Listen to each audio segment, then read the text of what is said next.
Engineer Una wiped the sweat from her forehead as she stared at the massive viewport of Research Station Alpha 7.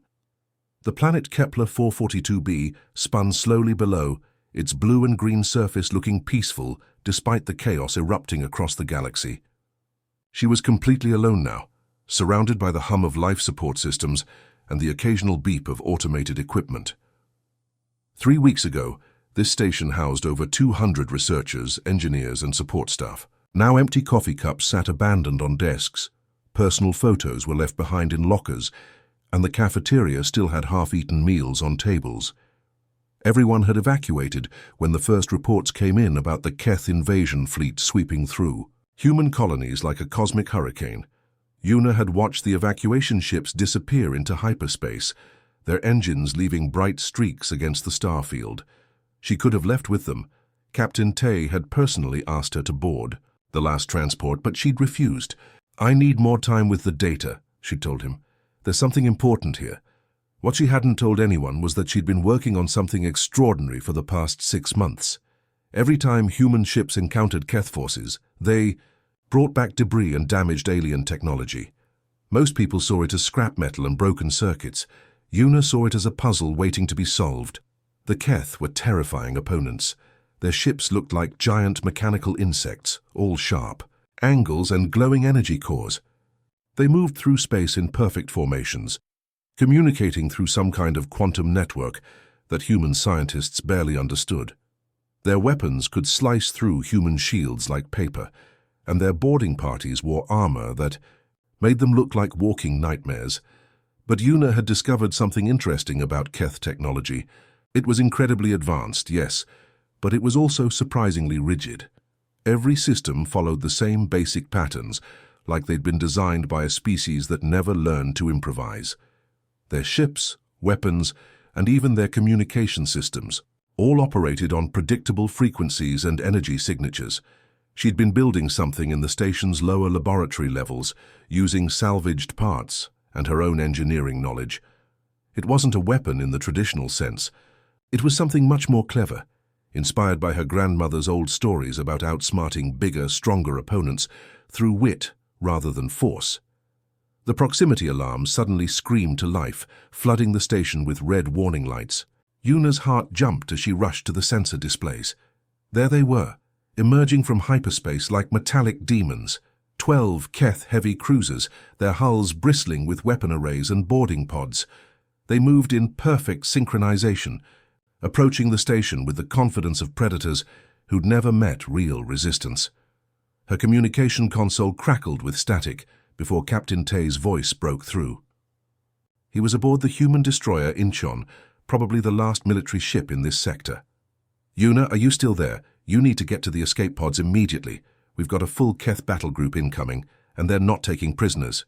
Una looked at her workstation, where months of calculations and reverse engineering work scrolled across multiple holographic displays. Green text streams showed Keth energy patterns, weapon frequencies, and atmospheric requirements. She was so close to finishing her project, so close to proving that humans didn't need bigger guns or stronger armor to win this war. "Captain, I'm fine," she transmitted back, her voice steady despite her racing pulse. "I need another few minutes here." "Minutes?" Tay's voice rose with panic. "Una, those ships will be in firing range in less than 10 minutes.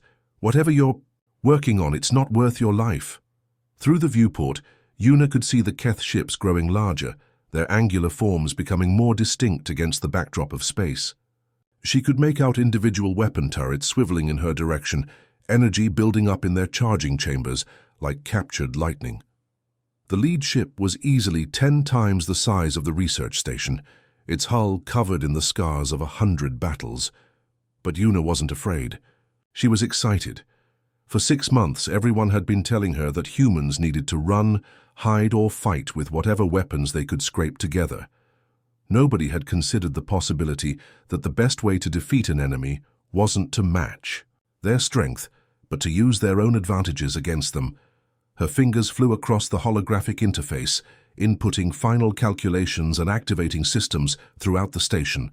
In the lower levels, her hidden project hummed to life, drawing power from the station's fusion reactor. It looked innocent enough, like a sophisticated greenhouse crossed with an atmospheric processing unit, but it was actually the most dangerous weapon any human had ever created, and the Keith had no idea what was coming. The communication channel crackled again. "Una, please get out of there," she smiled, watching the alien warships close in for what they thought would be an easy victory. They were about to learn that underestimating human creativity was a fatal mistake. The first boarding pod hit the station's outer hull with a tremendous crash that shook the entire structure. Una felt the vibration through the metal floor as emergency lights flickered on throughout the corridors. She could hear the whining sound of plasma cutters as the Keith forces burned through the reinforced steel, creating their entry points with military precision. More pods followed, slamming into different sections of the station like giant metallic seeds. Each one carried a full squad of Keth warriors, their insectoid forms packed into cramped compartments during the short journey from their mothership. Una watched the sensor displays as 12 separate breach points appeared on her tactical screen, red warning symbols spreading across the station's blueprint like a digital infection. She took a deep breath and pressed the activation sequence she'd programmed months ago. Throughout the lower levels of the station, her hidden project came online with a soft humming sound. What looked like an ordinary atmospheric processing unit began working exactly as designed, but not in any way the Keith would expect. Una had spent countless hours studying the salvaged alien technology, learning how their environmental systems worked. The Keth breathed a mixture of gases that was completely different from human air. Their homeworld had a methane-rich atmosphere with trace amounts of sulfur compounds, and their biology had evolved to process these specific chemicals. It was actually quite fascinating from a scientific perspective, but it was also their greatest weakness. The sound of heavy footsteps echoed through the corridors as the Keth boarding parties spread out through the station. Their armor made distinctive, clicking noises against the metal floors like giant mechanical beetles scuttling through a maze. Una could hear them communicating in their own language, a series of sharp clicks and buzzing sounds that their translation devices converted into broken English. Commander Zeth led the largest squad, his massive form easily 7 feet tall and covered in biomechanical armor that seemed to breathe and pulse like living tissue. His helmet featured multiple optical sensors that glowed with an eerie blue light, and his weapon looked like something between a rifle and an organic parasite.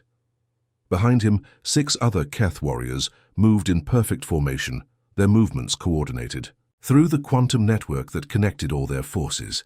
They'd done this hundreds of times before, on dozens of worlds.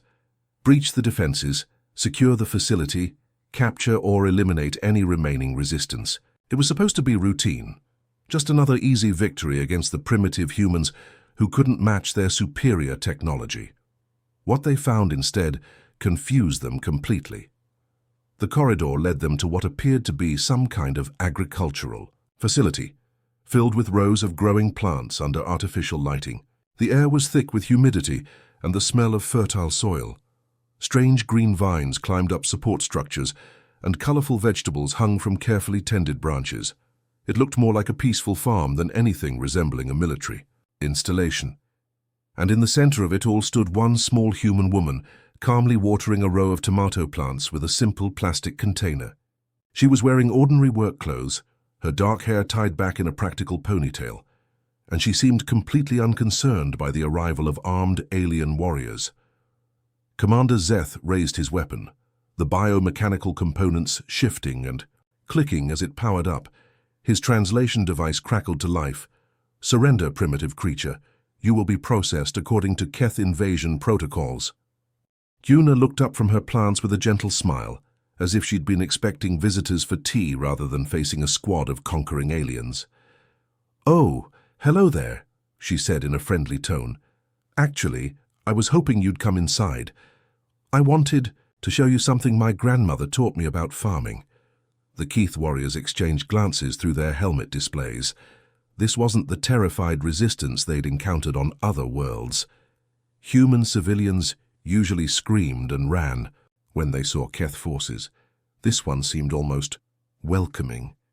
"Your agricultural practices are irrelevant," Commander Zeth replied. though his weapon remained trained on her.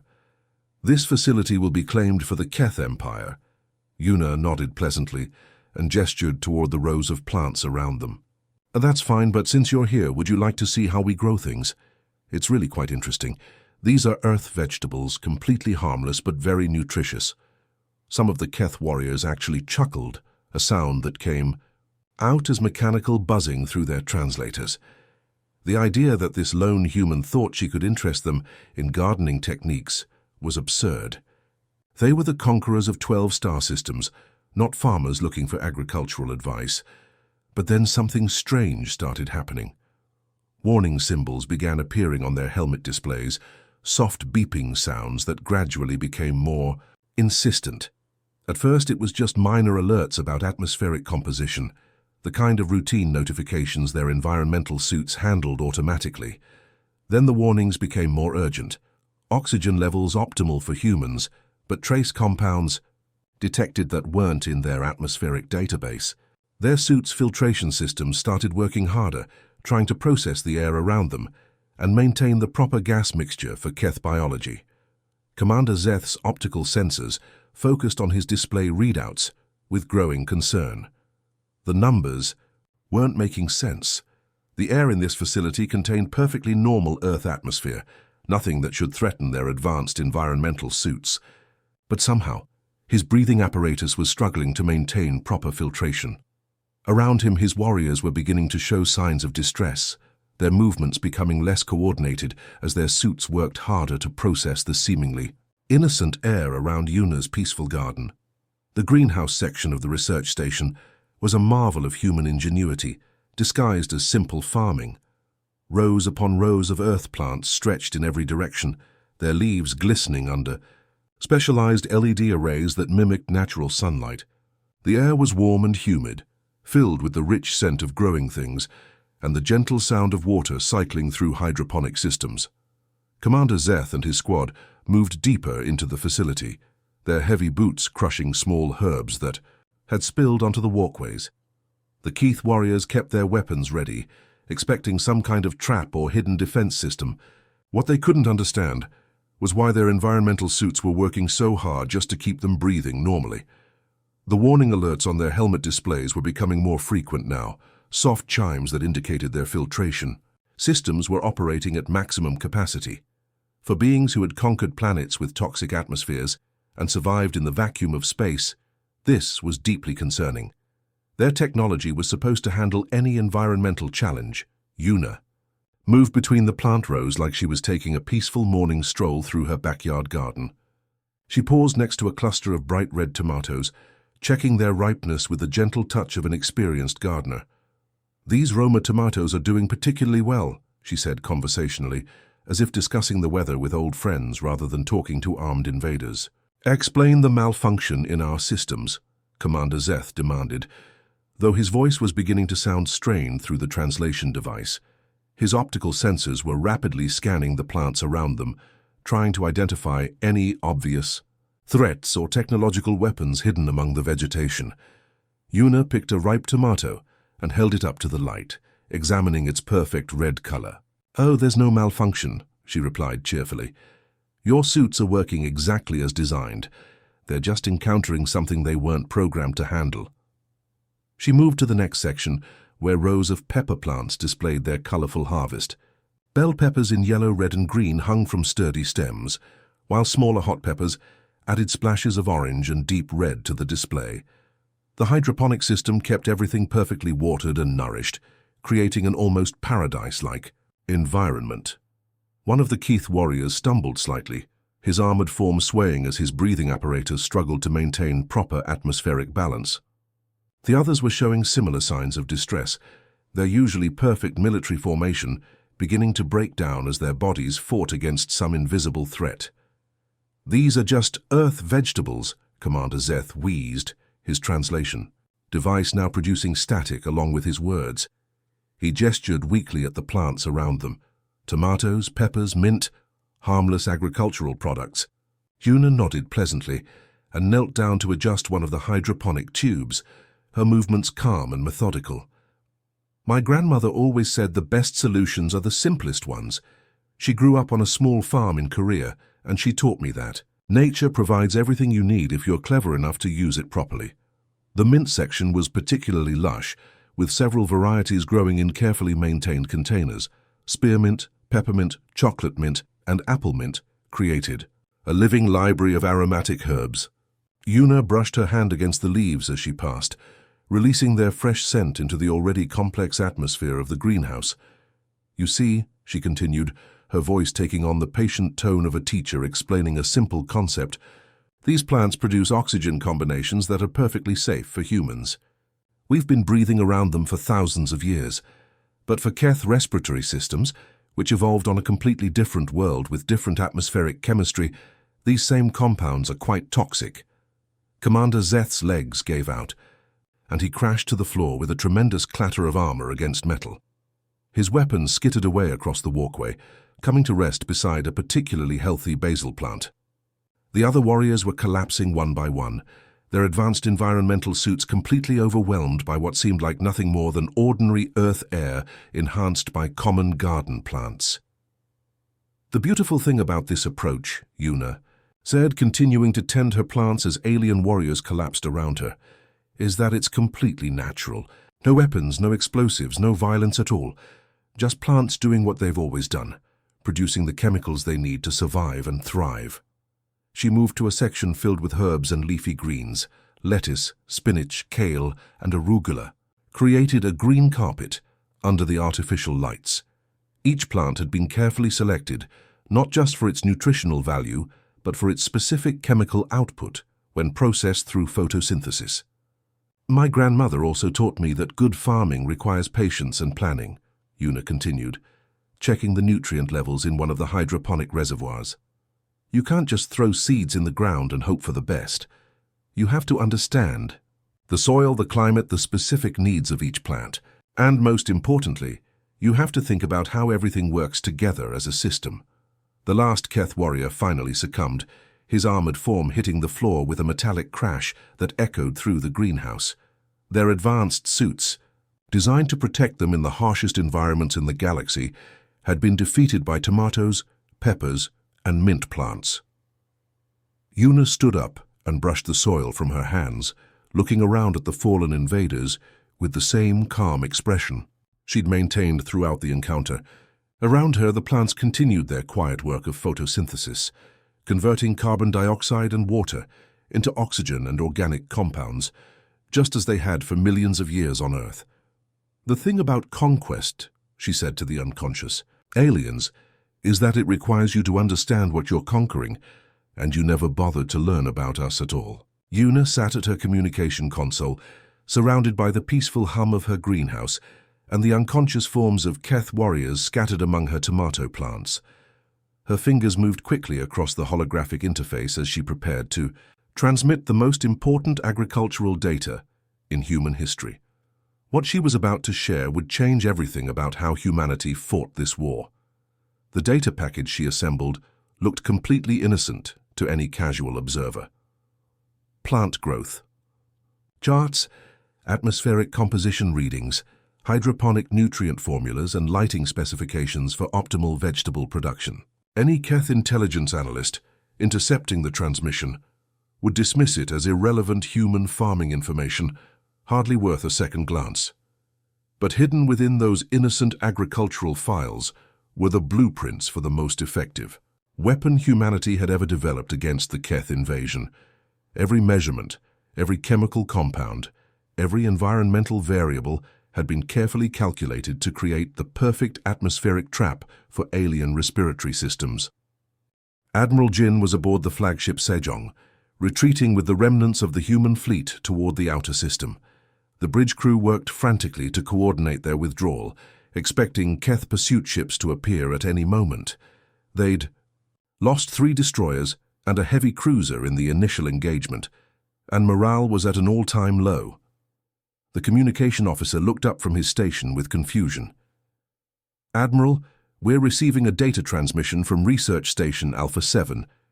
It's agricultural information," Jin frowned, walking over to examine the incoming files. "Agricultural information? From Yuna? She should have evacuated hours ago." He paused as the implications hit him. Wait, if she's still transmitting, that means she's still alive.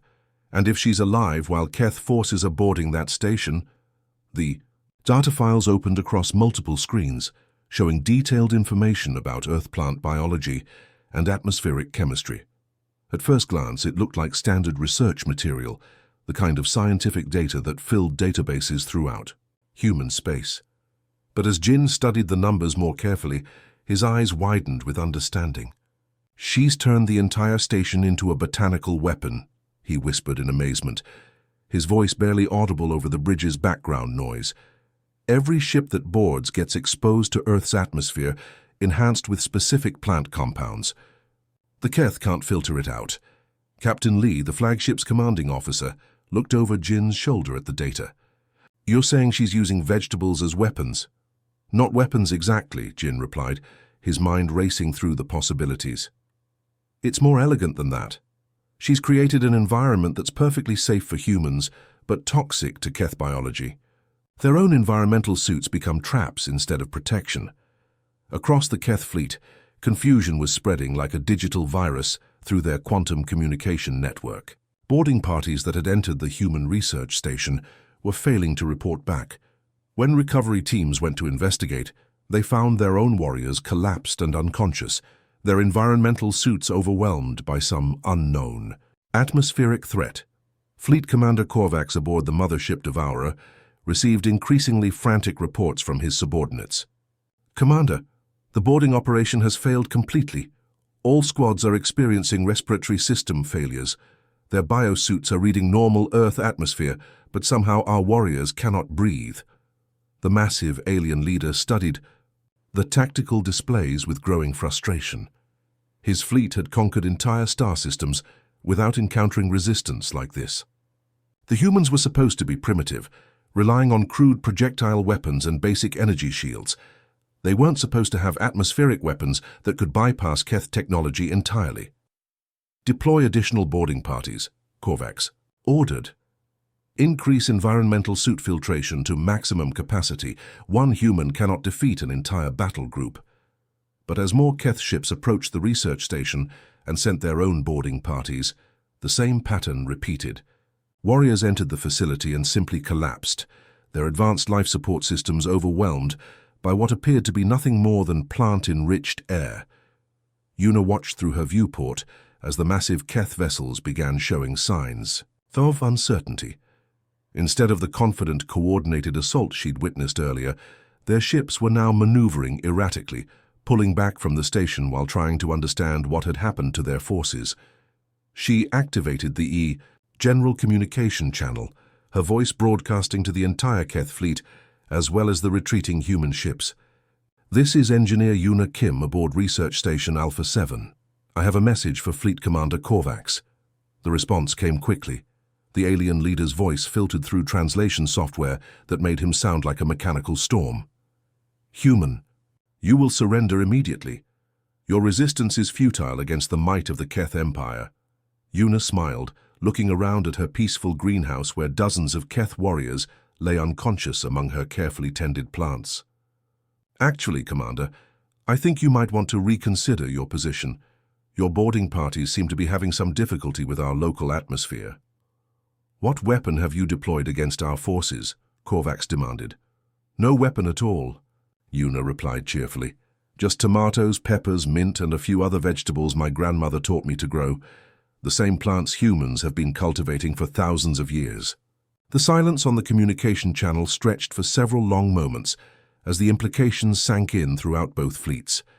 The Keth, with all their advanced technology and military superiority, were being defeated by a vegetable garden tended by one small human woman. Finally, Yuna broke the silence with an offer that would echo through galactic history. "Commander Korvax, your warriors are still alive, just unconscious. Their suits are keeping them stable for now. Would you like me to provide the antidote?" The fate of the invasion fleet now hung in the balance, dependent on the mercy of a human engineer who had turned farming into the ultimate form of warfare. The surrender transmission came exactly 72 hours after Yuna's greenhouse had claimed its first victims. Fleet Commander Korvax's voice crackled through the communication array, stripped of its earlier arrogance and replaced with something that sounded almost like desperation. The mighty Keth Empire, conqueror of 12 star systems, was asking for terms from a single human engineer. During those 3 days, the situation had spiraled completely out of Keth control. Word of the atmospheric weapon had spread through their quantum network, reaching every ship in the invasion fleet.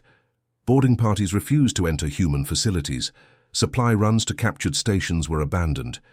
Even their most elite warriors, veterans of countless campaigns, showed signs of fear when ordered to approach anything that might contain Earth's enhanced atmosphere. The human fleet, meanwhile, had regrouped and begun implementing UNA's agricultural warfare data across their remaining ships. Cargo bays were converted into emergency greenhouses, growing the specific plant combinations that created the toxic atmospheric mixture.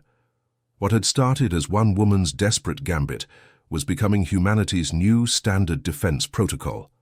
Admiral Jin coordinated the negotiations from the flagship Sejong, but everyone knew there was only one person the Keth would actually listen to. The woman who had single-handedly stopped their invasion wasn't a military commander or a diplomatic official. She was a quiet engineer who preferred tending plants to commanding fleets. Commander Zeth had been transported to a medical facility. Aboard the Keth mothership, his body barely functioning after prolonged exposure to UNA's atmospheric trap. The advanced alien medical pods worked overtime to keep his respiratory system stable, pumping filtered air directly into his bloodstream while his damaged organs slowly attempted to heal themselves. His compound eyes, normally bright with predatory intelligence, were dim and unfocused. The biomechanical armor that had made him seem invincible now looked like a prison, connected to dozens of life support tubes that snaked across his weakened form. The warrior, who had led the conquest of 3 solar systems, could barely lift, his head from the medical table. When the human negotiator's ship docked with the Keth mothership, Zeth expected to see a delegation of military officers, diplomats, and armed guards.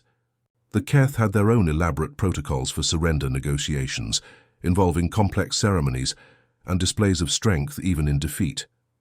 Instead, the airlock opened to reveal Una walking alone through the corridor, carrying nothing more threatening than a small potted plant in her hands. She wore the same simple work clothes she'd had on during the invasion, her hair still tied back in the practical ponytail of someone who spent more time thinking about soil nutrients than military strategy. The Keth guards who escorted her through. The ship's biomechanical corridors towered over her small frame, their weapons ready despite the ceasefire agreement. But they kept their distance, clearly nervous about what this unassuming human might be capable of. Word had spread through their ranks about the engineer who had defeated an entire boarding party with nothing but vegetables. Zeth's medical chamber was a marvel of alien technology, its walls pulsing with organic circuits that monitored every aspect of his biological functions. Tubes filled with strange fluids carried nutrients and medications directly into his bloodstream, while holographic displays showed the slow progress of his recovery from atmospheric poisoning. "This is basil," Una explained simply, setting the small potted plant on the table beside his medical pod. The herb's green leaves looked almost impossibly vibrant against the dark organic surfaces of the Keth medical equipment. When processed correctly, it neutralizes the atmospheric toxins that affected your respiratory system. My grandmother used it in her cooking all the time.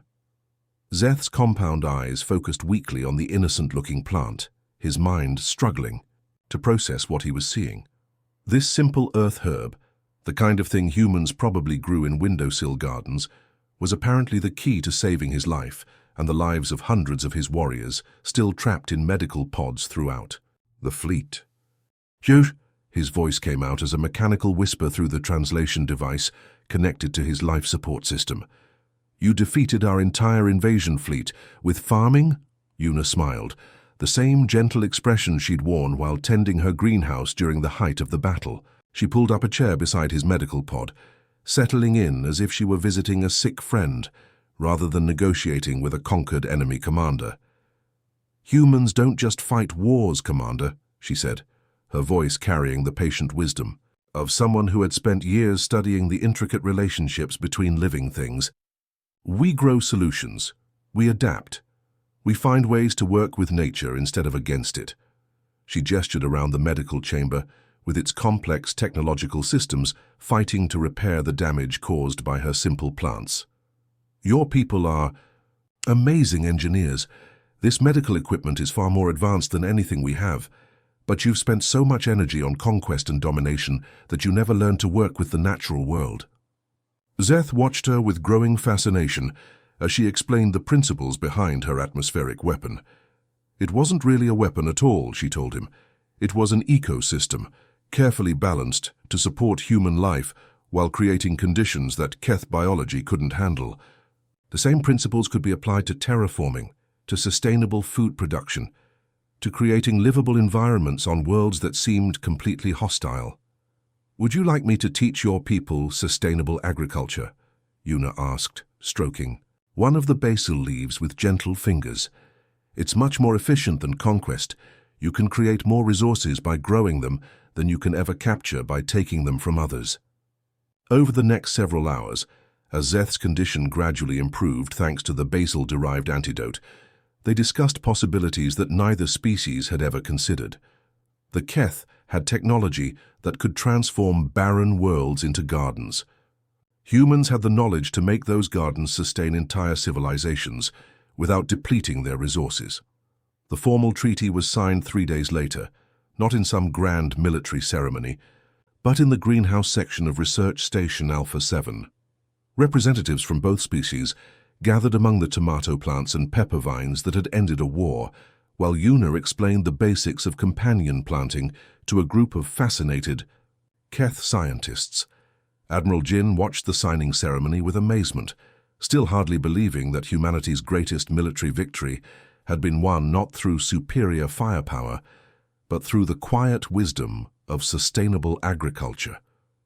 The woman who had saved their species wasn't celebrating her triumph with parades or medals. She was teaching former enemies how to grow food.